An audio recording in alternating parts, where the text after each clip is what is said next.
Hello learners, this is Shravanti Kundu Saha, Assistant Professor, Department of English at Pandit Sundarlal Sharma Open University, Chhattisgarh, Bilaspur.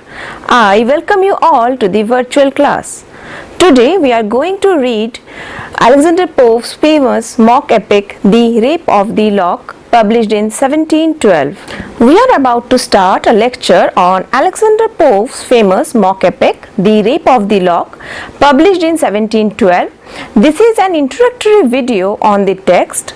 So, in this lecture, we are going to discuss the background of the poem, its theme and writing motto, and some important notes which I believe we must know before you begin to read this particular poem. Many of you may already know that Pope belongs to the Augustan age, the timeline being 1700 to 1745, a British literary period commonly referred to the reign of the monarchs Queen Anne, King George I and George II.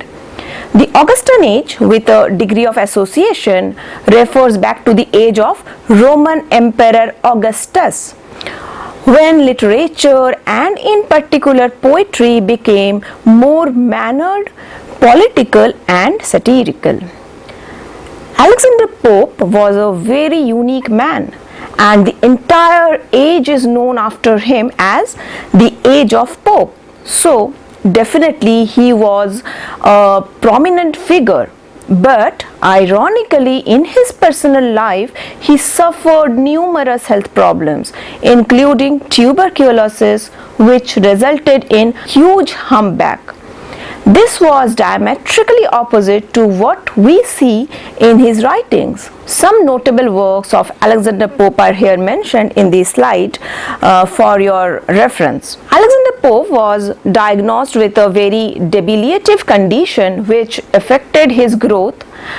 He became very conscious about his deformity. His society judged him with an expected standards of manly beauty, which makes him infamous among women. He was engaged with Martha Blount in a cordial relationship. Through his association with Blount family, he gets acquainted with Arabella Farmer, on which the infamous protagonist of the poem Belinda is based. Arabella Farmer, a beautiful young woman, though her parents were not much wealthy, fashions herself to get an upper-class suitor. She was courted by young Lord Peter, who, due to some unexplained reasons, cut off hair. The incident makes the relation between the two families bitter. Pope's friend John Carroll approaches him to make things better. So, with the intention to settle peace among the warring families, he suggested Pope to write on the incident. The poem was anonymously published in Linton's Miscellaneous Poems and Translations in May 1712, and it only had 2 cantos at the beginning. And when he sent it to Arabella Farmer for her acknowledgement cum permission, Arabella gave him permission through a letter. 1 year later, Pope added more cantos. A revised version of the poem was finally published in 1714 as a 5-canto poem, a total of 794 lines, with Pope's name on it. Later inclusion of 3 cantos were placed between the first and the second canto of the first published version.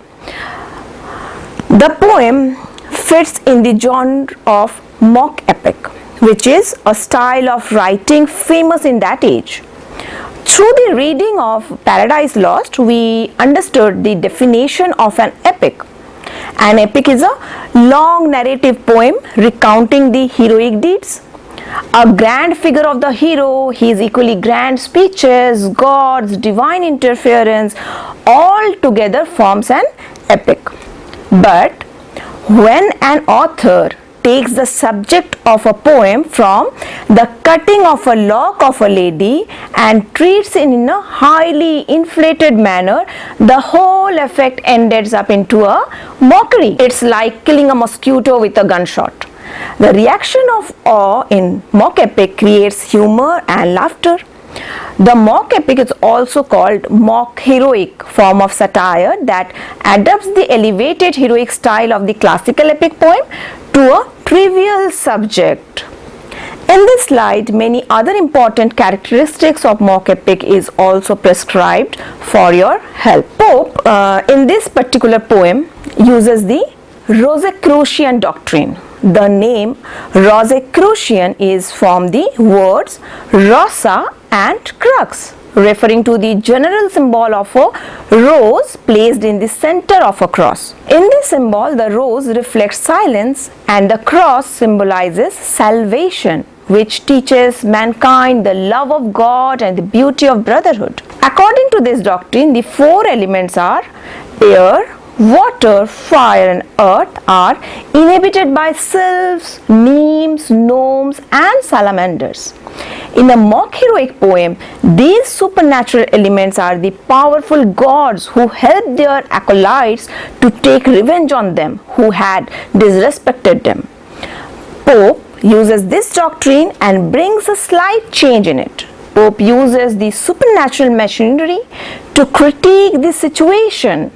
It is also helps avoid serving a judgment upon a woman's character.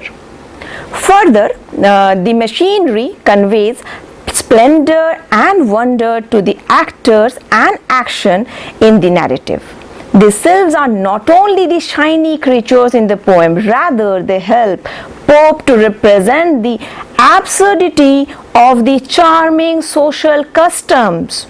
He creates a magical world to interact with the human world and represent the divine connection, but the whole thing is laid upon the trivial matter that it encourages laughter. Now coming to the poem starts with an epigram which can be translated as, I was loath, Belinda, to violate your lock, but I am pleased to have granted that much to your prayer. Pope added a letter at the beginning where he asked for the permission.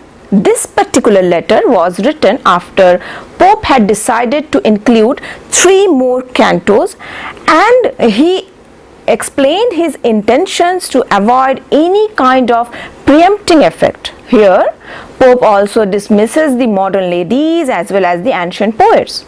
Here, Pope provides a disclaimer that all the characters presented here are fictional. He also mentions that all I mentioned about Belinda are imaginary instead of the description of her beauty. Moving towards the poem, here you may find the synopsis of the poem presented in the slide. The plot of the mock epic engages with Belinda's dream where she was warned to beware of men and vanity. But she promptly forgets all these advices. At Hampton Court, one of Belinda's suitors, the Baron, declares that he wants a lock of her hair. During a card game, he cuts off a lock of her hair without her consent. Belinda tries to get the lock back. Later, the Baron sneezes after having too much snuff and the lock flies off into the sky. In Canto 1, we will be introduced to Belinda and her morning rituals. In Canto 2, we will get familiarized with the supernatural creatures and how they interact with the world of humans. In Canto 3, comes the climactic episode where the lock of hair is cut off by the Baron. Thus, Canto 3 contains the main action of the narrative, and then in Canto 4 and Canto 5, reaction of the whole incident is narrated. The major characters are Belinda herself and Lord Peter. In this slide, other characters are also mentioned for better understanding of the poem. The poem makes use of a trivial story of the stolen lock of hair as a vehicle for making some thoroughly mature and sophisticated comments on society and humankind. The poem is written in 5 cantos, making use of the popular rhymed iambic pentameter verse along with balance, antithesis, bathos and paronomasia, which is generally known as pun. While antithesis helps us understand the direct opposite of a statement or character, bathos creates the atmosphere of anticlimax and turn to the trivial from the sublime. Pun is a literary device that plays with the sound of a word, creating an effect of dual meaning. The very first part of the poem is the invocation. The poet claims that he is writing about a dreadful offense, and also in these lines, I sang these words to Caril, muse to Dew, this even Belinda may vouchsafe to view. Pope marks that Caril is the muse to him as he proposed the subject matter to him. Pope uses the rhyming couplet to present the hint of an epic. The exaggerated beauty of Belinda is narrated with the description of the aristocratic room in the first canto. The reader finds Belinda asleep but awakened at noon by her lapdog shock. Before she awakens, she dreams of Ariel, a Rosicrucian sylph, who whispers praises in her ear and warns her to beware of jealousy, pride, and especially of men. When she does awaken, she finds a love letter on her bed, and after reading it, quickly forgets all the advice that Ariel has given her. She has been invited to sail up the river Thames with friends to Hampton Court Palace and have fun and game with her host. She devotes much of her time to her cosmetics and her hair in preparation for the trip. Here the first canto ends. The second canto of the poem comprises the elaborative description of Belinda's suitors and her social engagements. Here, the Baron, a suitor, is seen admiring a lock of her hair and vowing that he would have it by any means. The modern reader must remember that until 1920s, few women of character would cut their hair, an act symbolizing the loss of virtue, even chastity. The reader next sees the crew sailing up the Thames with everyone but Ariel apparently pleased with the state of affairs. Worried Ariel summons his helpers, spleens, and reminds them of their duty in helping to protect Belinda. One especially guard her fan, one her watch, another her lock, and Ariel himself her lapdog Shock. A host of spleen are assigned to guard her petticoat, protecting the female sexual chastity. In the next canto, Belinda, the Baron, and the rest of the party arrive at the palace. There, Belinda decides to play a Spanish card game named Omber with two of her suitors. During the game, coffee is served and fumes from the hot liquor open the rational mind of Baron, providing him with new tricks to attain his mission. With the help of a woman named Clarissa, he manages to cut off the lock of Belinda's hair during the card game. At this rate, Belinda cries out in horror and Baron cries out in triumph. Ariel weeps bitterly because he was not able to prevent the deed. Here the Canto 3 ends. In Canto 4, a bad spleen named Umbriel takes advantage of this situation and increases the woos by flying down to the cave of Spleen to get more woos to dump upon Belinda. With his trusty key, Spleenwort, in his hand, he enters and secures from this queen of Spleen a bag of horrible noises and a vial of tears, sorrows and grief. One of Belinda's friend, Thalestris, demonstrates fair weather friend when she announces that everyone is talking about the rape of the lock and that she is afraid that she too will be branded as loose. Thalestris attempts to get her brother Sir Plume to demand that lock to be returned, but unfortunately Sir Plume is unsuccessful. In this final canto of the poem, Umbriel casts the vial of ooze upon Belinda so that she is almost drowned in tears.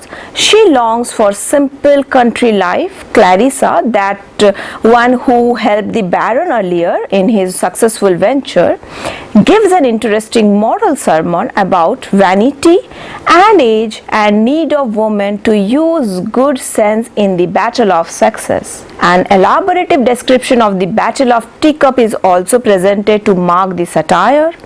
The battle was disrupted by Baron's sneezing from the snuff that he is using. This causes the lock to fly high into the air, never to be rescued.